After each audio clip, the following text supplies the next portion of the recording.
Morning, good afternoon, good evening everyone. आशा करती हूँ कि आप सभी का पढ़ाई ज़ोरों-शोरों से चल रहा होगा। तो जिस तरह से हमारा पास्ट क्वेश्चन पेपर्स का सीरीज़ चल रहा था, तो उसी को कंटिन्यू करते हुए आज हम एडवांस अकाउंट्स का स्टार्ट करेंगे। एडवांस अकाउंट में आज लिक्विडेशन ऑफ कंपनीज़ का चैप्टर कवर करने वाले हैं। चलो, अभी हम डायरेक्टली बिना और समय डाले हुए हम लिक्विडेशन ऑफ कंपनीज़ के चैप्टर की तरफ बढ़ते हैं। यस, ये liquidation of companies chapter like very scoring है। इसमें ज्यादा बड़ा नहीं होता है, छोटे छोटे सम्स ही होते हैं, तो ये काफी कम टाइम में और अच्छा स्कोरिंग भी हो जाता है। ठीक है, तो चलो हम लोग स्टार्ट करते हैं अपना सम्स। पहला question, different categories of share holders of earth went into liquidation on 1st of April को लिक्विडेशन पे गए और इनका 3 तरह का शेयर्स है। 32,000 equity shares of ₹100 each, 80 paid up है, and 48,000 equity shares of ₹100 each, 35 paid up है, और 12,80,000 equity shares of ₹10 each and 7 paid up है।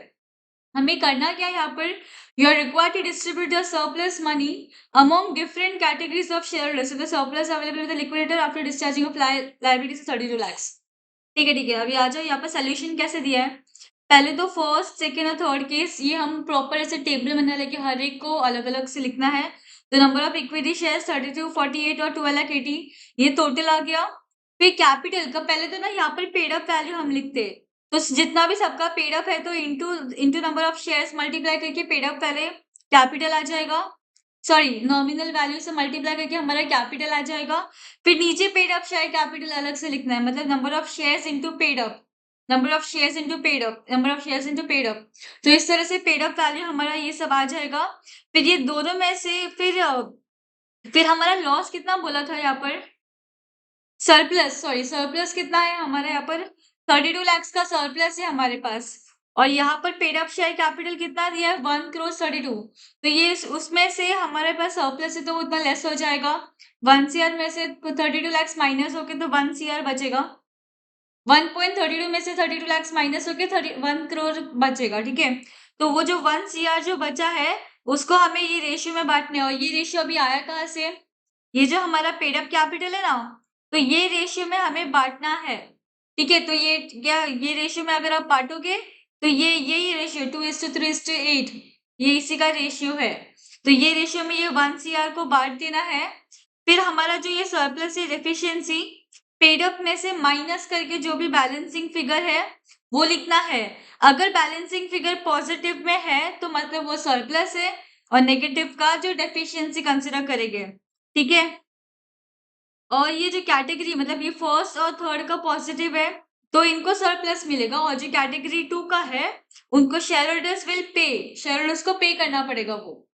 ठीक है, और यहाँ पर इंस्टीट्यूट ने ऑल्टरनेटिव आंसर दिया, बट आई वुड सजेस्ट कि इसको ना देखते हुए ज्यादा कुछ कंफ्यूज होने की जरूरत नहीं। This is like very easy method, so I am not going to teach this one method, because एक ही मेथड को दिमाग में रखो और उसी को फॉलो करो। ठीक है, अभी क्वेश्चन नंबर 2 की तरफ मुड़ते हैं, चलते हैं। In the winding up of a company certain creditors could not receive payment out of the realization of assets and out of contribution from A list contributories. Liquidation start कब हुआ, 1st April 2020 को, और following person ने transfer किया holdings before winding up. तो ये OPQRST है, उनका डेट ऑफ ट्रांसफर दिया, नंबर ऑफ शेयर्स कितना ट्रांसफर किया और अमाउंट कितना है due to creditors on the date of transfer. अभी शेयर्स कितने रुपीस का था, 100 का, उसमें से 70 called up and paid up हुआ on the date of transfer. और यहाँ पर क्या बोला कि X was the transfer of shares held by S ने जो शेयर्स हेल्ड किया उसका ट्रांसफर ही X था। तो X ने कितना पे कर दिया, 30 rupees per share as call in advance immediately on becoming a member. अभी हमें क्या करना है, ignoring expense of liquidation, remuneration of liquidator etcetera, work out the amount to be realise from the above contributories. हमें amount निकालना है, कितना realise करना है, तो उसके लिए सबसे पहले, और ये हमारा ईयर कब से स्टार्ट हुआ, 1st April 2020, तो उससे 1 साल पहले तक का ही हम सब ले गए। तो पहले बताओ, पहले ये 1st April 20, ये आ जाएगा। 2nd Feb 2019, ये 1st April 20 के 1 साल पहले से नहीं आएगा, मतलब अपना 1st April 20 के 1 साल पहले स्टार्ट कब होगा, 1 अप्रैल 2019 को स्टार्ट हो जाएगा। तो ये 1 अप्रैल 19 ये उसके पहले का तो ये नहीं आएगा। फिर ये आ जाएगा 11 नवंबर 19 भी आ जाएगा। 2 फरवरी नहीं आएगा।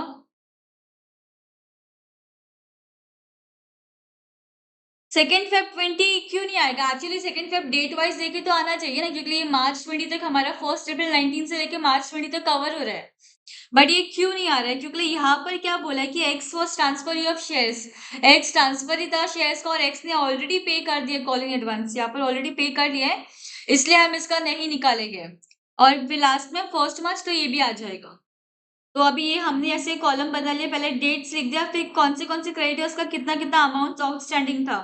ठीक है, जो मतलब विद इन 1 ईयर आ रहे हैं, तो हमने वो सब का अमाउंट्स लिख दिया क्रेडिटर्स का। फिर अभी इंक्रीज कितना हो रहा है? अभी 42,000 है, पहले तो उतना लिखा। फिर 42 से 57 हो रहा है, तो कितना इंक्रीज हुआ? 15,000। 50 से 57 से 85 हो रहा है, तो कितना इंक्रीज हुआ? 28,000। 85 से 95 हुआ, तो 10,000 इंक्रीज हुआ। ठीक है, और हमें किसका किसका करना है? ओ क्यू आर और T. O Q R T उनका नंबर ऑफ शेयर्स हेल्ड लिख देना 1000, 200, 1400, 1400। और लास्ट में हमें लिखना है कि amount to be paid to the creditors. ठीक है, तो ये अभी हमारा ये 42,000 को इनके रेशियो में बांटना है, 1,200, 1400, 1400 ये रेशियो में बांट के हमें ये 42,000 का ये वैल्यू आ जाएगा इंडिविजुअली हर एक को।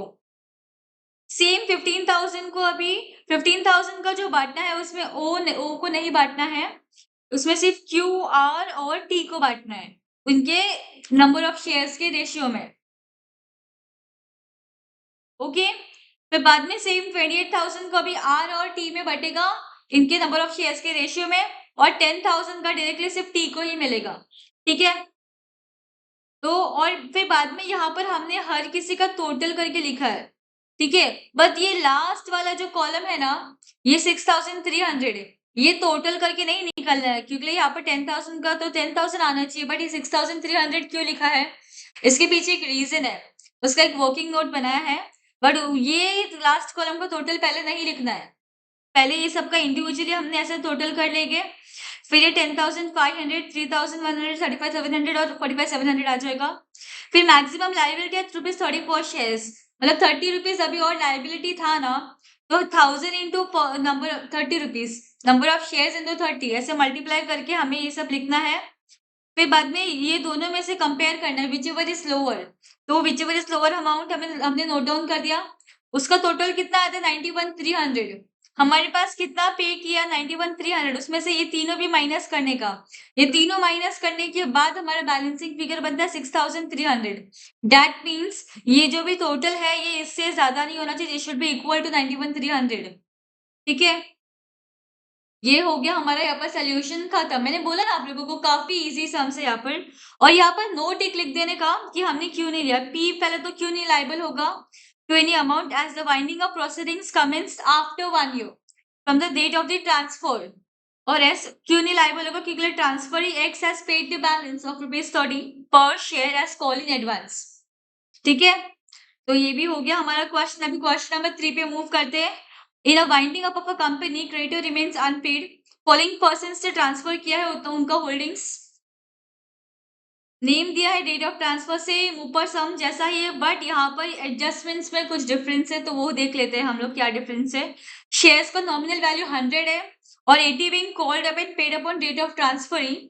फिर जो एक मेंबर जी है, यहाँ पर कोई जी नहीं, यहाँ पर इनके अलावा एक मेंबर जी है जो होल्ड कर रहा है 200 शेयर्स, वो died on 20th of Feb 2019। हमारा डेट क्या है यहाँ पर क्वेश्चन में? लिक्विडेशन कभी कमेंस हुआ? 1 Feb 20, तो मतलब 1 Feb 2019 से लेके 31 Jan 2020 तक जो भी आएगा वो हम कंसिडर करेंगे। तो 1 Feb 19 में ये आता नहीं है, ये नहीं आएगा, ये नहीं आएगा। ठीक है, हम लोग इस पे थे। ठीक है, 20th Feb 2019, तो 1 Feb के बाद ही है ये, तो इसको हम लेंगे when the amount due to creditors was 16,000। ठीक है, और his shares were transmitted to his son X, तो जी ने अपना शेयर्स लास्ट में एक्स को ट्रांसफर किया, उसके बच्चे को। फिर लास्ट में क्या सेकंड क्या है कि R was the transfer of shares held by J, J का जो शेयर्स है उसका ट्रांसफर ही आर था, जैसे कि ऊपर के केस में एक्स था, तो आर ने पे किया है but 20 rupees share as call advance, तो यहाँ पर भी इसने शेयर्स पे कर दिया जो कॉल एडवांस का था। ठीक है, तो ये हम लेंगे कि वर्किंग में नहीं, इसको वर्किंग में नहीं लेना क्योंकि ऑलरेडी इसने कॉल इन एडवांस पे कर दिया है। आर ने जे के बिहाफ पे पे किया है। फिर लास्ट में लिक्विडेशन फर्स्ट स्टेप को कमेंस हुआ है। तो जो liquidator made a call on the present and past contributories to pay the amount. हमें निकालना है क्या, quantify the maximum liability of the transferor of shares mention in the above table. The same column date, it is outstanding, फिर कितना increase हो रहा है creditors में, फिर जो नंबर ऑफ शेयर्स, ये तो ठीक है, ये नहीं बनाओगे तो भी चलेगा, ठीक है। फिर कितने किसको किसको लेना है, ईजी कौन कौन पार्टनर्स का लेना है, और लास्ट में amount to be creditors, to be paid to creditors.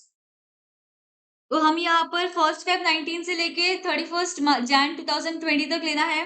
तो ये आएगा नहीं, ये आ जाएगा यस, 1 Feb 2019 के बाद है। ये भी एच भी आ जाएगा। ये 31 March 2019 आएगा क्या? ये नहीं आएगा, क्यों? ये भले ही 1 Feb 2019 के बाद आ रहा है, बट ये नहीं आएगा क्योंकि ऑलरेडी आर ने कॉल इन एडवांस में पे कर दिया है। और ये 5 अप्रैल के का आ जाएगा, यस, 1 Feb 2019 के बाद ही है। और एडिशनल और एक आएगा, यहाँ पर हमें दिया था मेंबर जी। ये कभी उसने कभी हुआ था, इसने इसका ये डेट क्या दिया, डेट ऑफ ट्रांसफर, जिस दिन उसका डेथ हुआ उसके बाद ही ट्रांसफर हुआ है ना। तो ये इसका डेथ के बाद 20th Feb, that is 20th Feb 2019 is after 1 Feb 2019, तो ये भी हम लेंगे वर्किंग में। तो कौन कौन आ जाएगा, ई एच के और जी, जी, ठीक है, ई एच के जी या फिर एक्स, एक्स जी ने बाद में एक्स को ट्रांसफर किया ना उसके बच्चे को। तो नंबर ऑफ शेयर्स इनका कितना कितना है, 400, 700,000, 4, 700 और 1000, और इसका कितना है, 200 शेयर्स है, तो ये 200 शेयर्स आ गया। फिर क्रेडिटर्स कितना आउटस्टैंडिंग है हर एक इसमें, 13,500, 19,000, 31,000, 13,500, 19,000, 31,000। और Feb 28 को कितना लाया था जी ने, 16,000, तो ये 16,000 यहाँ से आ गया। अभी यहाँ पर पहले तो एज इट इज आ जाएगा, इंक्रीज तो पहले टाइम में कुछ हुआ नहीं। फिर सेकेंड इसमें कितने से 2,500 से इंक्रीज हुआ, फिर यहाँ पर 3,000 से इंक्रीज हुआ, फिर यहाँ पर 12,000 से इंक्रीज हुआ। और अभी ये जो अमाउंट है हमें इनके नंबर ऑफ शेयर्स के रेशियो में बांट देना है। तो ये जो नंबर ऑफ शेयर्स के रेशियो में चारों को बांट दिया। फिर ये 2,500 को भी अभी ये तीनों की रेशियो में बांटना है। फिर ये 3,000 को अभी जी और X, G was existing member, तो उसको अभी से जब से वो आया है तो उसको हर टाइम मिलेगा, ठीक है। तो जी को हमें, जी या फिर ब्रैकेट में एक्स, उनको दोनों मतलब उसको लिख हर हर मतलब वो एग्जिस्टिंग मेंबर, इसलिए उसको पेमेंट हर टाइम देना है। तो यहाँ पर भी हमने दिया है। फिर नीचे आके भी 3,000 में भी इसको कंसिस्टेंट मतलब इसको देना ही है, तो इसको तीनों में बाइफर्केट किया। 12,000 को भी अभी एच तो निकल जाएगा क्योंकि एच को नहीं देना था हर टाइम, ठीक है। तो यहाँ पर जी को तो देना ही है, फिर लास्ट में किसको देना था, 10,000 इसको। यहाँ पर हमने सब इसका टोटल लिखा है, ठीक है। बट ये यहाँ पर लास्ट कॉलम में ये जो टोटल है ना, सॉरी वो दूसरा सम था, ठीक है, ये सब टोटल हमने लिख लिया यहाँ पर। फिर मैक्सिमम अमाउंट कितना पे करना है यहाँ पर, इसका टोटल आ जाएगा इसमें नीचे, सबका टोटल आ गया, ठीक है। फिर मैक्सिमम लायबिलिटी कितना, 20 rupees per share, 20 rupees per share कितना आ जाएगा इसमें। तो ये नंबर ऑफ शेयर्स है जो हमारा क्वेश्चन में ऊपर दिया है, 400 इंटू 20 तो 8,000। उसी तरह से नंबर ऑफ शेयर्स को 20 रुपीज से मल्टीप्लाई करके इसमें से विच एवर इज लोअर ये हमें लेना है। फिर इसका एडिशन करके हमें यहाँ पर लेना पड़ता है, ठीक है। वो कितना था, वो एडिशन करके फिर जो बैलेंसिंग फिगर आएगा इसको इसमें से माइनस करके फिर ये फिगर हमारा आ जाता है, ठीक है। समझा आप लोगों को? यहाँ पर ये लोगों ने लिखा नहीं है सोल्यूशन में, बट आप करोगे तो सेम ही प्रोसेस है। इन सभी का एडिशन कितना हो जाएगा, 2348 प्लस 3753 प्लस 6134 प्लस 18765, कितना आ जाता है, 31,000, ठीक है। फिर ये तीनों को लेस करना पड़ेगा, 31,000 में से 13,500 निकलेगा, माइनस 2,500 माइनस 3,000, तो आ गया 12,000। तो वही 12,000 हमने लिखा है यहाँ पर, ठीक है। अभी यहाँ पर ऐसे नोट्स में लिख देने का, ठीक है, हर एक जो भी एडजस्टमेंट आपने लिया है तो वो नोट्स के फॉर्म में लिख देने का। अभी जो ट्रांसफर है किसका किसका नोट डाउन किया, D E H J and के, और व्हेन द ट्रांसफर ये सब है, और जो ट्रांसफर इन्हें पे किया है as present members contributors, they will not be an liability of the transferors. It is only when the transferees do not pay as present member contributors and the liability would arise in the case of past members as contributors. We will not be liable to pay any amount as the binding of proceedings commence after 1 year. तो D को हमने नहीं लिया था वैसे भी, तो उसका एक एक हर एक का नोट्स लिख देने का, वो याद से लिखना नोट्स हर एक का, ठीक है. J will also not be liable as a transfer R has paid the balance of 20 per share call in advance. फिर जो G, X/X, H and K will be liable as former members to the maximum extent as indicated, provided the transferees do not pay the cells. फिर last में X जो था, to whom shares were transmitted on demise of his father G, would be liable as an existing member contributor. He steps into the shoes of his deceased father under section 4430. His maximum liability would be at rupees 20 per share on rupees 200 shares received on transmission, that is for rupees 4,000.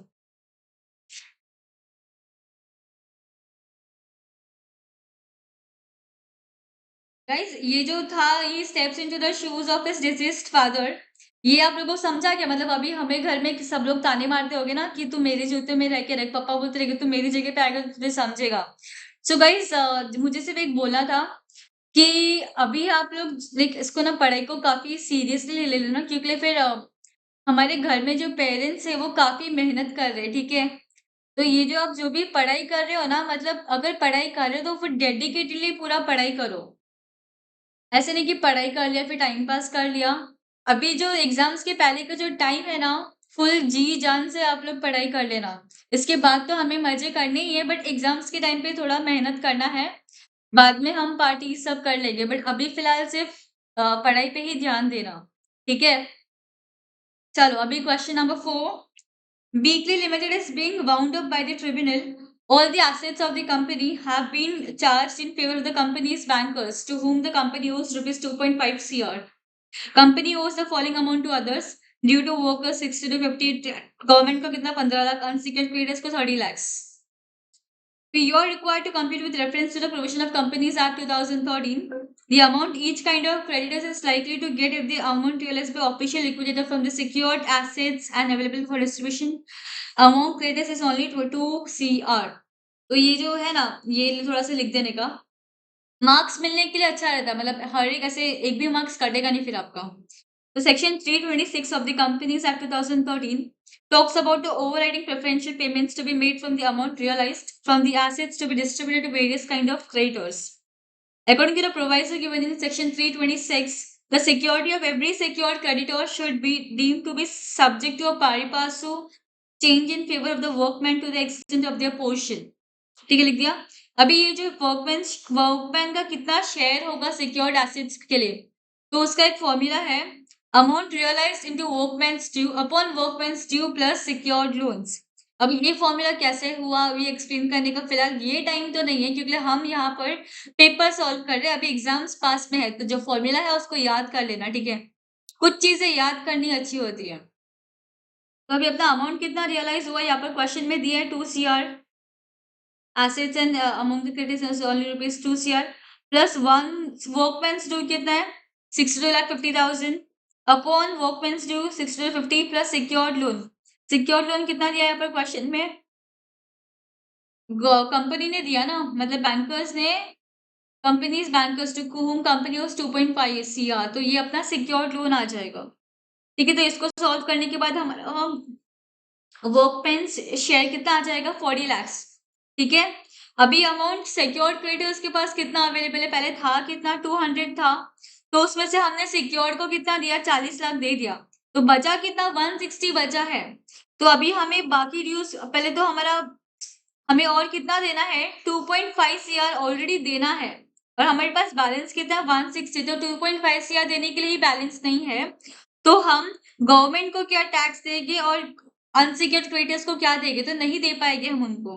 तो वही लिखा है, तो hence no amount is available for government dues and unsecured creditors, ठीक है. ये एक formula याद कर लेना, बस इतना एक प्रॉपर फॉर्मूला लिख के सॉल्व करके आना, तो भी आप लोगों को मार्क्स मिलेगा. फिर क्वेश्चन नंबर 5 पे मूव करते हैं.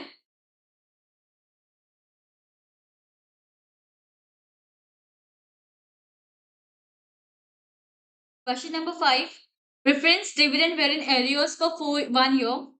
Creditors include preferential creditors of rupees 75,000. Balance creditors are discharged at subject to 5% discount. Assets in नीचे सब realize हुए हैं. फिर एक्सपेंस कितना, लिक्विडेशन का 45,000, liquidator entitled to remuneration of 3% on all assets realised except cash at bank, all payments were made on 30th of June 2018। हमें क्या करना है, लिक्विडेटर को फाइनल स्टेटमेंट ऑफ अकाउंट्स बनाना है एज ऑन 30th June, और working note should form part of answer. तो हम लोग जो भी चीज अभी ना एग्जाम में जब आप पेपर लिखते हो ना, तो अभी कोई भी चीज छोटा सा कैलकुलेशन आपने जो दिमाग में या कैलसी में किया है ना, तो उसको बस पेपर में उतार देना, हर एक कैलकुलेशन को पेपर में लिख के आना। इससे कुछ ज़्यादा नहीं होगा, बस आपको मार्क्स अच्छे मिलेंगे, हर एक वर्किंग का आपको मार्क्स मिलेगा, और एग्जामिनर चेक करे तो उसको ना मार्क्स एक देने का मौका भी मिलेगा, ठीक है? तो अभी लिक्विडिटी स्टेटमेंट ऑफ अकाउंट से पहले तो अपना एसेट्स रियलाइज में सबसे पहले बैंक को लिख देने का है। 1 सेकेंड। ये एक्चुअली ये जो क्वेश्चन है ना, आई गेस ये ना थोड़ा प्रिंटिंग मिस्टेक हो गया है, तो इसमें ऊपर का क्वेश्चन आया नहीं है, तो कोई बात नहीं, ये आप लोगों के लिए एक ब्रेक हो गया। तो ये गाना सुन लेना, तभी तक मैं नोट्स कंपाइल कर लेती हूँ।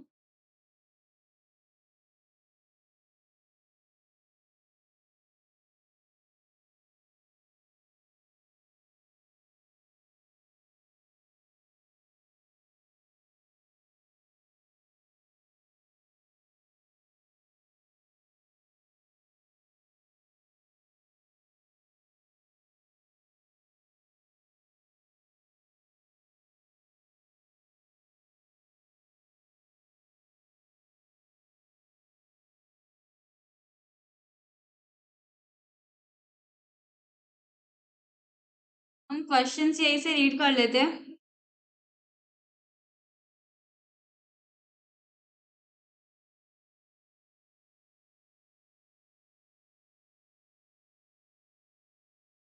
जो क्वेश्चन है हम रीड यहीं से कर लेते हैं, ठीक है?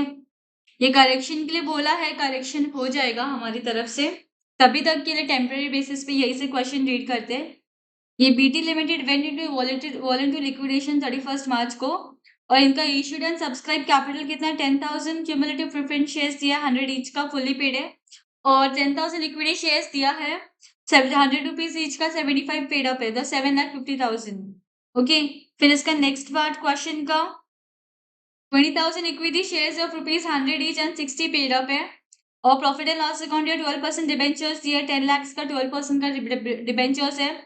इंटरेस्ट आउटस्टैंडिंग कितना है, ऑलरेडी 1,20,000 क्रेडिटर्स दिया है। फिर assets, land, building, furniture, patent, stock, creditors, cash at bank 75,700 दिए, और प्रेफरेंस डिविडेंड ये तो हमने यहाँ से पढ़ा है, ठीक है? तो अभी हम अपने नोट्स पे मूव करते हैं, हमने क्वेश्चन रीड कर लिया, हमें पता है क्या क्या है वहां पर। तो अभी कैश हमने देखा था वहां पर 75,700, तो वो वहां से आ जाएगा 75,700, और अदर एसेट्स अभी यहाँ पर क्या क्या रियलाइज है, 2459 लैक्स, 2459 लैक्स, 2,85,90,000, 2,85,90,000, और 2,80,000 और 3,50,000, 2,80,000 3,15,000, तो दोनों कितना हो जाएगा, 43,20,000। तो ये सबका पेमेंट साइड का हमारा हो गया, कितना हो गया, 43,95,000 एज ऑन अभी तक 43,95,000 है। अभी यहाँ पर क्या बोला है कि एक्सपेंस कितना, लिक्विडेशन का 45,000 ये आ गया, और प्रेफरेंशियल क्रेडिटर्स क्या बोला है यहाँ पर, कुछ बोला है क्या? प्रेफरेंशियल क्रेडिटर्स 75, यस, क्रेडिटर्स में प्रेफरेंशियल क्रेडिटर 75,000 का है, तो ये हमारा आ जाएगा प्रेफरेंशियल क्रेडिटर 75,000। फिर लिक्विडिटी का रेम्यूनरेशन का क्या बोला है कि 3% all asset realise except cash in bank, तो यहाँ पर हमने अदर एसेट्स का टोटल किया था 43,20,000, तो 43,20,000 का 3% किया तो 1,29,600 आ जाएगा। फिर नेक्स्ट क्या बोला है कि सभी पेमेंट्स हमने 30th जून 2018 को कर दिया है, और हमारा ये कब कब का दिया है, 1 अप्रैल टू मतलब 31 मार्च 18 तक का दिया है। ओके, तो फिर बाद में और 3 महीना कंटिन्यू हुआ एक्स्ट्रा एड ऑन, तो हमारा डिबेंचर्स का हमने क्वेश्चन पढ़ा था, अभी 10 लाख था, और इंटरेस्ट आउटस्टैंडिंग भी 1,20,000 था, बट अभी 30th जून तक हुआ है, और हमने ये जो बैलेंस शीट देखा वो 31 मार्च तक था, तो फिर 1 अप्रैल से लेकर 30th जून और 3 महीने का इंटरेस्ट भी हमें बुक करना पड़ेगा। तो वो और 3 महीने का इंटरेस्ट का हम कैसे करेंगे, 10 लाख के ऊपर 12% इंटू 10 लाख के ऊपर 12% आ गया, इंटू 3/12, तो ये आ जाएगा अपना 30,000, तो ये वैसे आ गया, तो ये हमारा टोटल हो जाएगा डिबेंचर्स का 11,50,000, और अनसिक्योर्ड क्रेडिटर्स मतलब हमारे क्वेश्चन में हमें दिया है 8,50,000 का क्रेडिटर्स दिया है उसमें, उसमें 75,000 प्रेफरेंशियल क्रेडिटर्स है, तो ये आ गया। और उसने बोला था कि 5% डिस्काउंट दे रहा है, तो -5% कितना आ जाएगा, 7,36,250। तो ये आ गया हमारा 7,36,250। फिर बाद में प्रेफरेंस शेयर कैपिटल भी दिया है यहाँ पर 10 लाख, ठीक है। और एरियर्स ऑफ डिविडेंड्स कितना उसके ऊपर कितना था, उसके ऊपर 12% था, 12% प्रेफरेंस शेयर कैपिटल का। और प्रेफरेंस डिविडेंड एरियर्स में 1 ईयर के लिए है, तो ये 10 लाख के ऊपर ये देखिए, यस 10 लाख के ऊपर 12% आ जाएगा, 1,20,000। तो ये ऐड करके 11,20,000 आ जाएगा। तो यहाँ तक का हमारा टोटल कितना हो जाएगा, 32,58,55,850। और अभी हमें इक्विटी शेयर होल्डर का कैलकुलेशन करना है। तो क्वेश्चन में 2 इक्विटी शेयर होल्डर्स दिया था हमें, तो वहां पर उसका कैलकुलेशन पे प्रोसीड करें उससे पहले हमें हमें कॉल करना है इक्विटी शेयर होल्डर्स को कि रिफंड आना है। उसका वर्किंग मैं आपको एक सिंपल तरीका बताती हूँ, ये बहुत ईजी तरीका है, इसको देख लेना, आप लोग ध्यान से सुनना। अभी यहाँ पर रिसीट्स कितना है, 43,95,000 टोटल रिसीट्स आ गया, 43,95,000 ये आ गया, 43,95,000।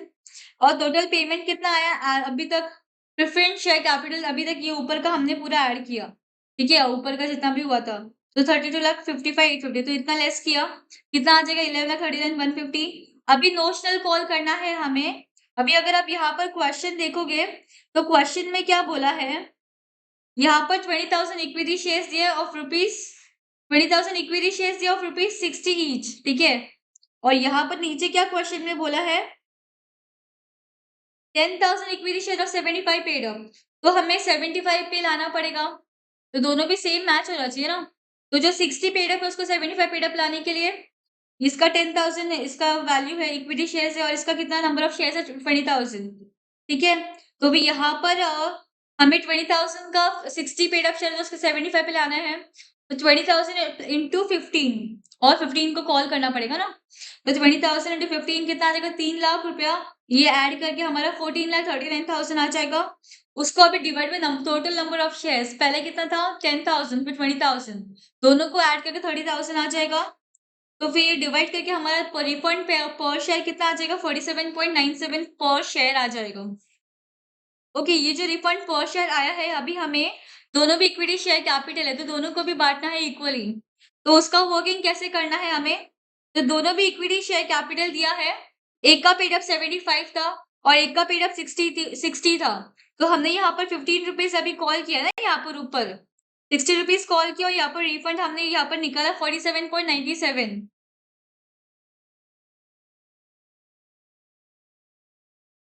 हाय, हाय, कैसे हैं मैम? बढ़िया सर, बढ़िया। Carry on. यस, हमारा यहाँ पर रिफंड कितना आ जाएगा, 47.97। और यहाँ पर कुछ कॉल नहीं करना, तो डायरेक्टली हमने रिफंड को लेस कर दिया, तो ये हमारा लॉस पर शेयर आ जाएगा। और यहाँ पर लॉस पर शेयर ना, क्वेश्चन को चेक करना है कि आप सही कर रहे हो कि गलत कर रहे हो, तो हमारा लॉस पर शेयर सेम आता है, ठीक है। और यहाँ पर नेट कॉल और रिफंड, एक बार मतलब कस्टमर बोलेगा कि एक बार आप कॉल करते हो फिर बाद में आप रिफंड भी देते हो, क्या कर रहे हो।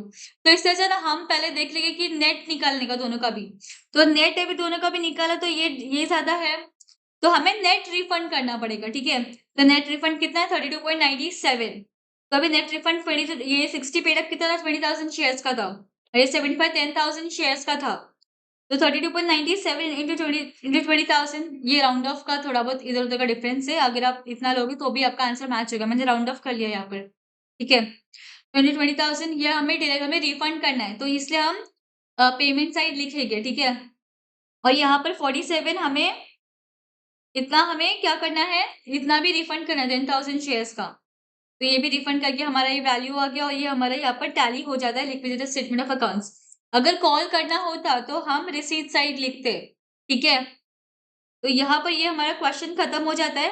आप लोगों को ये वर्किंग नोट डाउन करना है क्या, अगर करना हो तो मैं 1 मिनट के लिए बैकग्राउंड में थोड़ा बजा देती हूँ, और आप लोग सुनते सुनते ये फटाक से कॉपी कर लो।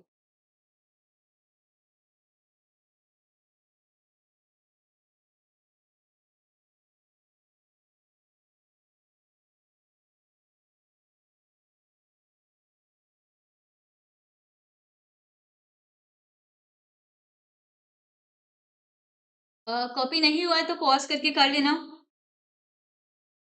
ये भी कर लेना नीचे का। बाकी जो मैंने लिखा है उसके ऊपर ध्यान देना, बैकग्राउंड का इग्नोर करना। और बाकी जो इंस्टीट्यूट हर क्वेश्चन में थोड़ा बहुत वर्किंग चेंज करता है, ये अपना कांस्टेंट रहेगा वर्किंग हर केस में, ठीक है? जिसका ये भी हर कांस्टेंट मतलब सेम रहेगा वर्किंग, जिसका नॉमिनल वैल्यू सेम है। यहाँ पर 100 नॉमिनल वैल्यू सेम था, इसलिए हमने ये मेथड फॉलो किया है। अभी इसको भी पॉज करके लिख लेना। अभी हम मूव करते क्वेश्चन नंबर 6 पे। ठीक है, चलो अभी क्वेश्चन नंबर 6, इसको हम बाजू बाजू में ओपन कर लेते क्योंकि ये बहुत बड़ा क्वेश्चन है।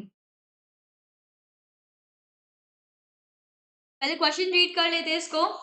पहले तो विराट लिमिटेड ने फर्निश किया following information. Equity and liabilities दिया, शेयर होल्डर्स फंड्स दिया है। शेयर कैपिटल 10,000 का है।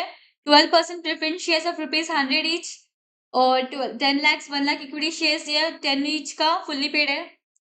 50,000 इक्विटी शेयर्स 10 ईच का 8 पेड अप है। और रिजर्व एंड सरप्लस दिया, प्रॉफिट एंड लॉस का डेबिट बैलेंस दिया, नॉन करंट लायबिलिटीज का debentures, loan and mortgage.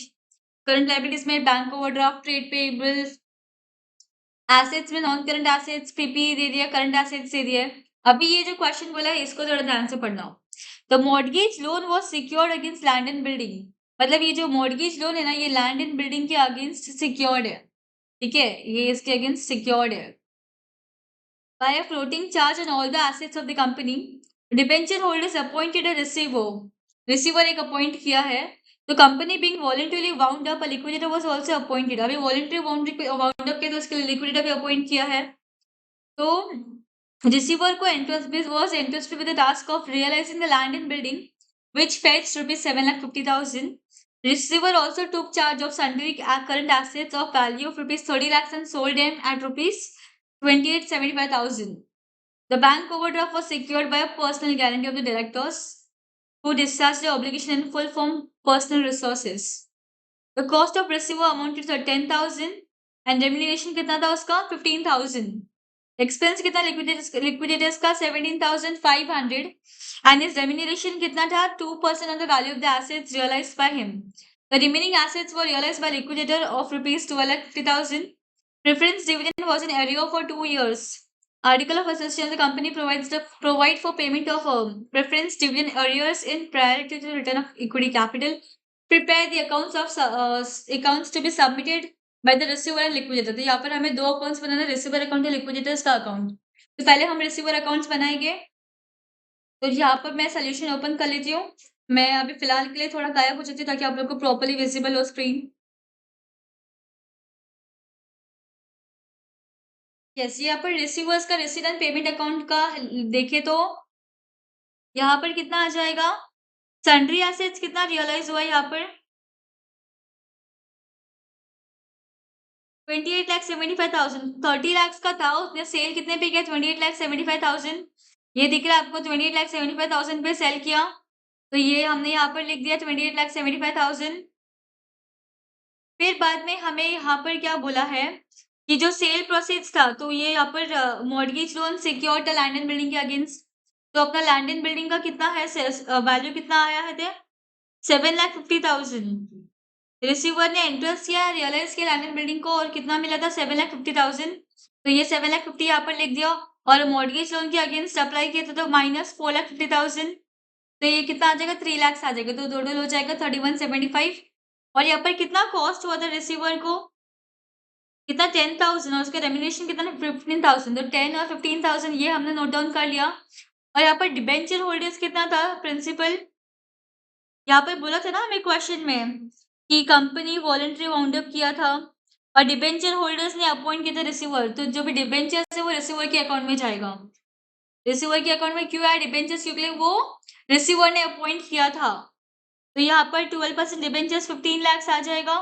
Okay, और यहाँ पर हम डिबेंचर्स का इंटरेस्ट नहीं ले रहे क्योंकि हम अजम्पशन लिख रहे, नोट लिख रहे कि assume that interest on debentures has already been paid before winding up proceedings.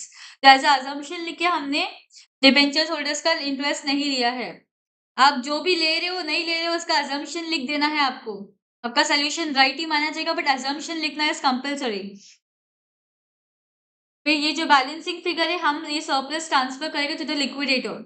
तो ये रिसीवर अकाउंट हो गया। अभी लिक्विडेटर अकाउंट में पहले तो हम सरप्लस रिसीवर के अकाउंट से कैरी डाउन किया, फिर एसिड रियलाइज कितना हुआ यहाँ पर हमारा, एसिड रियलाइज किया लिक्विडेटर ने 12,50,000 पे, तो 12,50,000 हम यहाँ पर ये भी आ गया, ये भी आ गया, ठीक है, तो ये 29 lakhs आ गया। फिर हमारा कॉस्ट ऑफ लिक्विडेशन एक्सपेंस कितना था लिक्विडेटर का, 17,500 ये आ गया। और रेम्यूनरेशन कितना बोला था, 2% on value realised by him, तो वैल्यू कितना रियलाइज का 12,50, उसके ऊपर 2% किया तो 25,000 ये आ गया। फिर बाद में अनसिक्योर्ड क्रेडिटर्स यहाँ पर क्वेश्चन में दिया है हमें, यस 7,30,000 और 2,75,000, 7,30,000 और 2,75,000, ठीक है।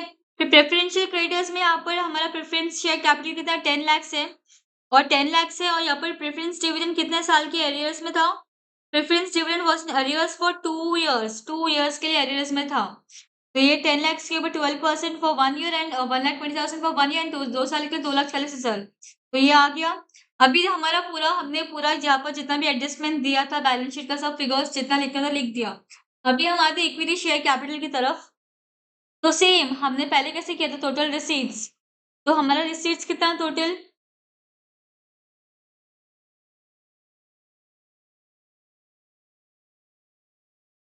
यस यहाँ पर है, यहाँ से ठीक है, टोटल रिसीट कितना 29 lakhs रिसीट है टोटल।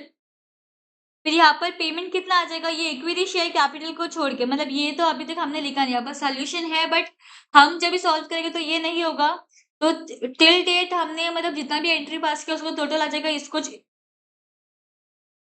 इसको ये दोनों को छोड़ के, ठीक है, ये दोनों को छोड़ के जितना भी ऊपर टोटल आ रहा है, तो वो टोटल कितना आ रहा है 22,87,500, तो माइनस करके हमें इतना शॉर्टेज हो रहा है फंड्स का, तो ये शॉर्टेज हो रहा है। अभी नोशनल कॉल करना पड़ेगा क्योंकि यहाँ पर हमने फुली यहाँ पर 8 पेड अप है, तो 2 कॉल के लिए कॉल करना पड़ेगा, तो 2 रुपीज के लिए कॉल करने के लिए 50,000 इंटू 2, तो 1 लाख रुपीज का कॉल करना पड़ेगा। फिर ये दोनों ऐड करके हमारा आएगा 7,12,500, ठीक है। अब इसको डिवाइड करेंगे, अभी हम नंबर ऑफ शेयर्स है, तो दोनों का एडिशन कितना हो जाएगा 1,50,000 divide by number of shares 1,50,000, और कितना आ जाएगा रिफंड पर शेयर 4.75। अभी ये 4.75 को हम 2 शेयर्स में इक्विटी शेयर्स को डालेंगे, पहले तो 1 लाख या 50,000 है, तो ये 1 लाख और 50,000 का दोनों का पेडअप कितना है, इसका फुल्ली और इसका 8 पेडअप है, तो 10 और 8 पेडअप आ गया। फिर इसमें नोशनल कॉल हमने किया 2 रुपीज का, तो यहाँ पर रिफंड हमने निकाला 4.75 लेस किया, दोनों का भी लॉस पर शेयर 5.25 आ रहा है, ये सेम आना चाहिए तभी आपका आंसर राइट होगा। तो ये यहाँ पर हम एक बार कॉल एक बार रिफंड ऐसे नहीं करेंगे, हम डायरेक्टली नेट फिगर निकालेंगे, तो नेट फिगर कितना नेट रिफंड करना पड़ेगा 2.75, तो 50,000 शेयर्स का 2.575 रिफंड करना है, 50,000 इंटू 2.75, और यहाँ पर भी हमें रिफंड करना है, ये इसका कुछ भी हो जाए ये हमें रिफंड ही करना है, तो 4.75 का 1 लाख शेयर्स का रिफंड करना है, 4.75 इंटू 1 लाख शेयर्स का रिफंड करना है। तो यहाँ पर ये हमारा ये क्वेश्चन हो जाता है। आप लोग ये क्वेश्चन फटाक से कॉपी करके ले लेना, मैं थोड़ा कुछ बैकग्राउंड में बजा देती ताकि आप लोगों का माइंड भी अच्छा रहे, ठीक है, फटाफट कॉपी कर लेना इसको।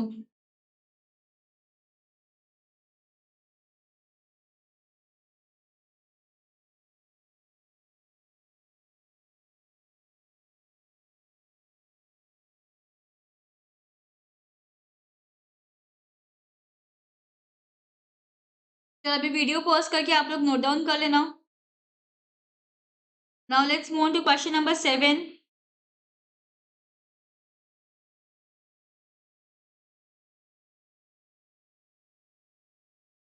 यस, चलो अभी मैं आ जाती हूँ फिर से। पहले तो अभी लिक्विडेटर एंटाइटल किया to receive remuneration at 5% on the assets realised और 8% on the amount distributed among the unsecured creditors, और एसेट रियलाइज कितना किया है हमने यहाँ पर 30,75,000, और payment was made from realised amount, ये रियलाइज्ड अमाउंट से हमने पेमेंट किया है। लिक्विडेशन एक्सपेंस दिया, प्रेफरेंशियल क्रेडिटर्स दिया, इसको हम प्रेफरेंशियल क्रेडिटर्स अनसिक्योर्ड माना ये केस में, और सिक्योर्ड क्रेडिटर्स दिया 1 लाख रुपीज। हमें करना क्या है यहाँ पर रेम्यूनरेशन कैलकुलेट करना है जितना पेएबल टू लिक्विडेटर हो। तो पहले तो हम कैसे 5% एसेट रियलाइज करना है, तो एसेट रियलाइज कितना हुआ यहाँ पर 30,75,000, उसका 5% 68,750 आ जाएगा। फिर 8% कितना बोला है amount distributed among the unsecured creditors, अभी हमें उसके लिए एक वर्किंग नोट बनाते हैं हम। तो पहले तो टोटल एसेट्स रियलाइज 13,75,000 है, ठीक है, तो वहां से हमने पहले लिक्विडेशन एक्सपेंस हम पे कर देंगे। हमें क्या निकालना क्या है यहाँ पर, कितना पे हमें कितना अनसिक्योर्ड क्रेडिटर्स कितना है, तो अनसिक्योर्ड को हम सबसे लास्ट में पे करेंगे, तो उसके पहले हम जो भी एक्सपेंस है वो सब लेस करके फिर जो बचेगा फिर हम अनसिक्योर्ड को पे करेंगे। जब 13,000 हम पहले एसेट रियलाइज में से लेस कर देंगे, तो 13,000 लेस किया, फिर सिक्योर्ड को भी पे कर देंगे हम पहले, तो सिक्योर्ड को कितना पे करें, 1 लाख रुपीज। ये अनसिक्योर्ड है इसलिए हम ये प्रेफरेंशियल क्रेडिटर्स नहीं लेंगे, ठीक है। तो ये 1 लाख लेस किया और ऊपर जो हमने 68,750 एसेट रियलाइज का जो पे कर रहे हैं तो वो भी लेस हो जाएगा। तो ये सब लेस करके हमारा कितना आ जाएगा, 11,93,250।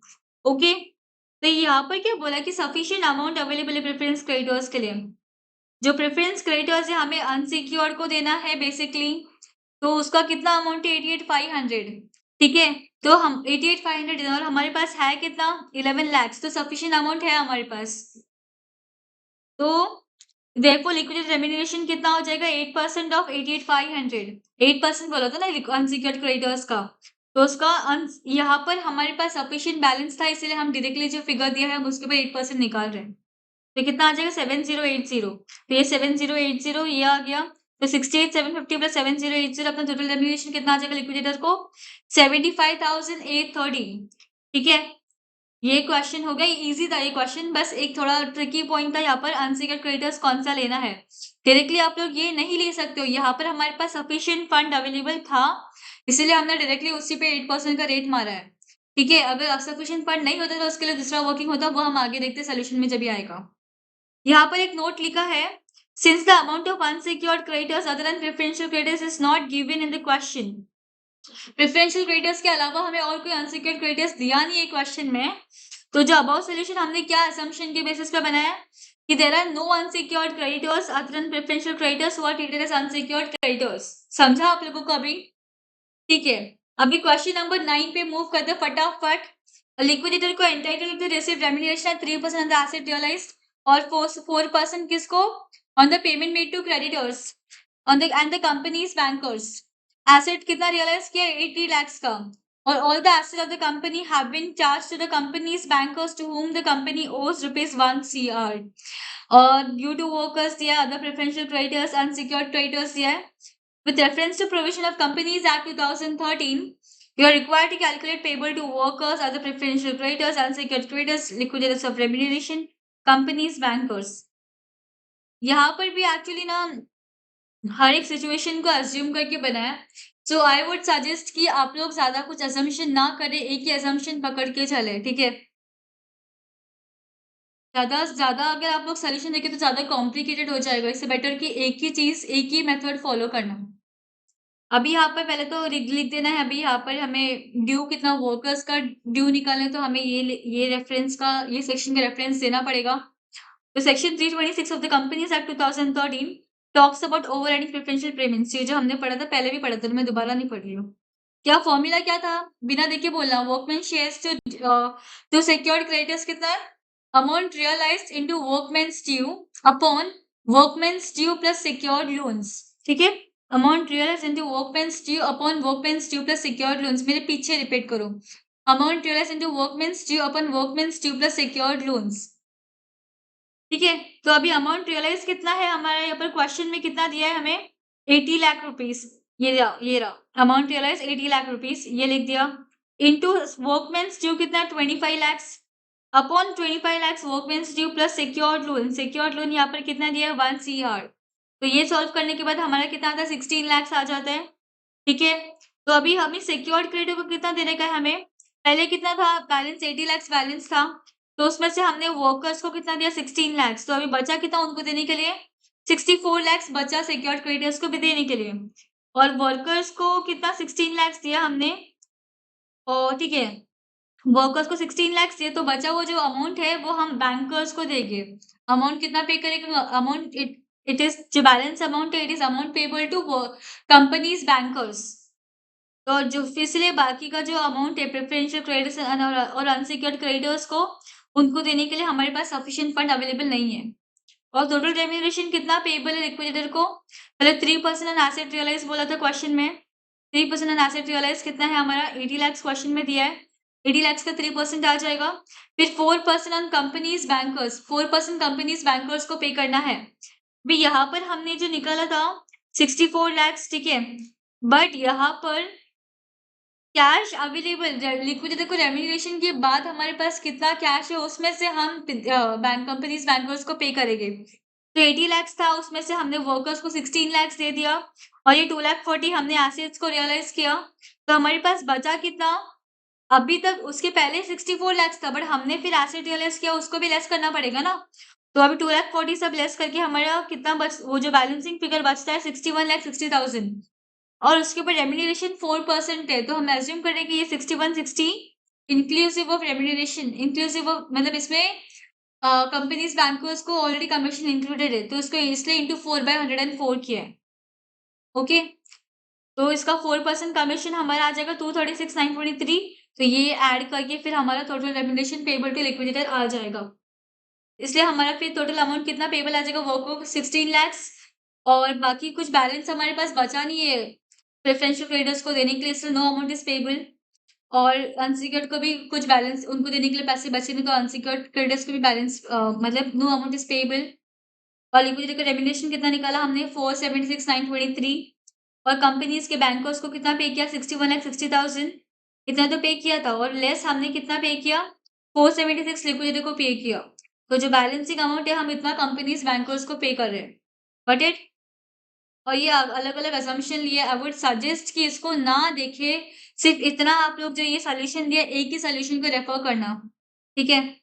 ज्यादा टाइम ऐसे भी अपने पास है नहीं।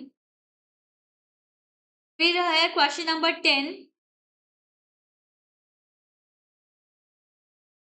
ओके,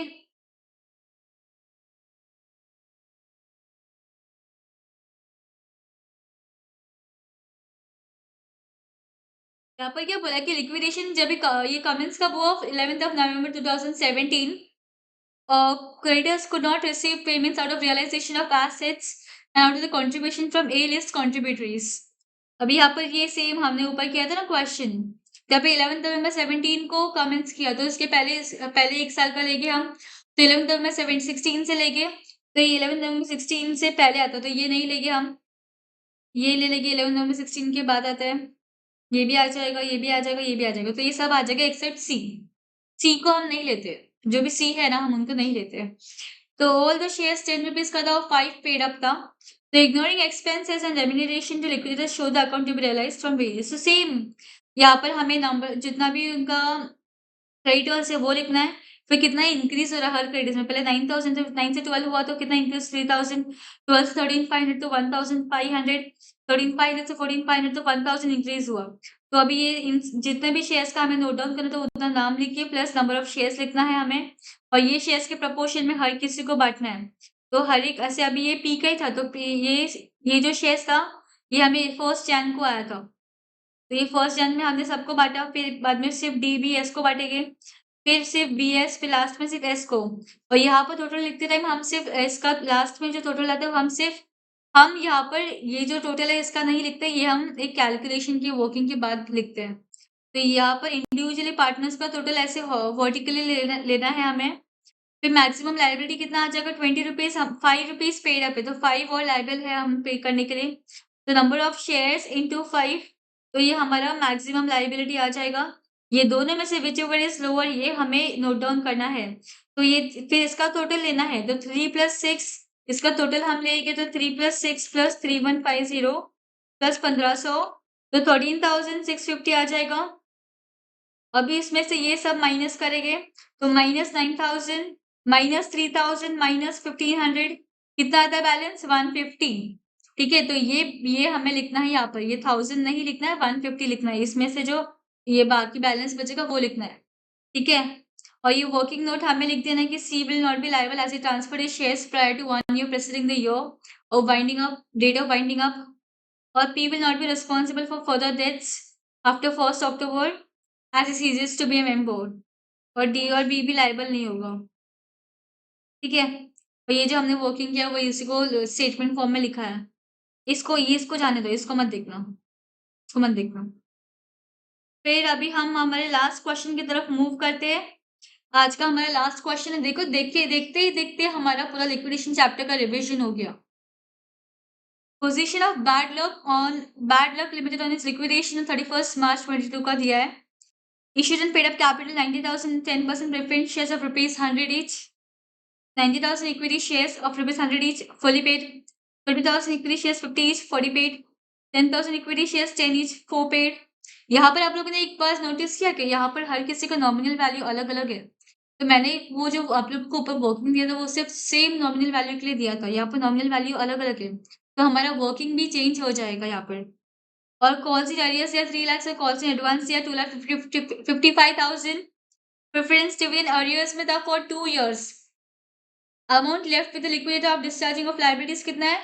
1,25,15,000। और एओए ऑफ द कंपनी हमें प्रोवाइड करे पेमेंट ऑफ प्रेफरेंस डिविडेंड्स के लिए। ठीक है, तो हमें करना है कि लिक्विडिटी का फाइनल स्टेटमेंट ऑफ अकाउंट्स बनाना है। ठीक है, यस। तो यहाँ पर पहले हमारे पास कैश कितना था लिक्विडिटी के पास? 1,25,15,000 ये हमने लिख दिया। फिर कॉल इन एरियर्स से हमें कितना मिल रहा था? 3 lakhs मिल रहा था, तो ये भी हमने लिख दिया। फिर कॉल इन एडवांस हमने पे कितना किया? 2,55,000, ये भी यहाँ पर लिख दिया। फिर यहाँ पर प्रेफरेंस डिविडेंड कितना दिया हमें? 90,000 इंटू 100, तो 90 lakhs आ जाएगा।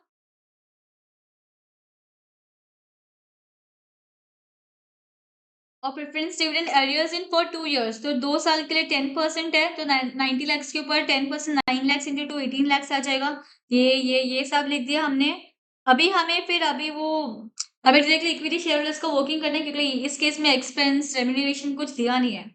तो अभी जब भी हम वर्किंग फॉलो करेंगे, तो मैं एक काम करती हूँ, सामने ओपन कर लेती हूँ।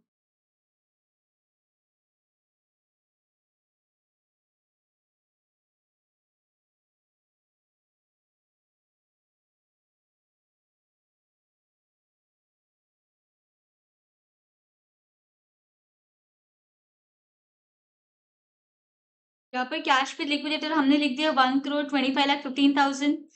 ये तो लिख दिया। अभी हमें इक्विटी शेयर होल्डर का वर्किंग करना था, तो यहाँ पर हम अभी कैसे करेंगे? हमारा टोटल रिसिट कितना है? 1,20,25,000 वो लिख दिया।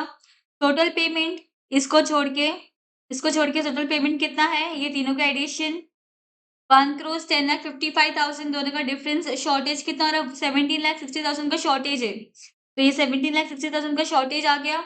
और अभी ये हमारा पेड अप शेयर कैपिटल कितना है टोटल क्वेश्चन में? तो 90,000 इंटू 100, 90 lakhs, ये आ गया 90 lakhs।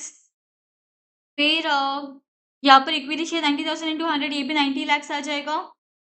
नहीं, पेड अप शेयर कैपिटल का बात करें यहाँ पर, पेड अप शेयर कैपिटल। तो ये फर्स्ट केस में पूरा पेड अप था, और ये इक्विटी शेयर्स में 90,000 इंटू कितना पेड अप था इसमें? ये 90,000 इक्विटी शेयर्स 40 पेड अप था। ठीक है, तो 40 90 इंटू 40, एक सेकेंड, 30,000, सॉरी 30,000 इक्विटी शेयर्स और 40 पेड अप था, तो 30 इंटू 40 12 lakhs आ गया। और सेकेंड, और फिर 10,000 इक्विटी शेयर्स था 4 पेड अप, तो 40,000 ये आ गया। तो ये जितना भी पेड अप हमने निकाला कैपिटल, तो ये ऐड करके 1 CR और 2,40,000 आ गया। फिर डेफिशिएंसी अभी कितना है इक्विटी शेयर होल्डर को?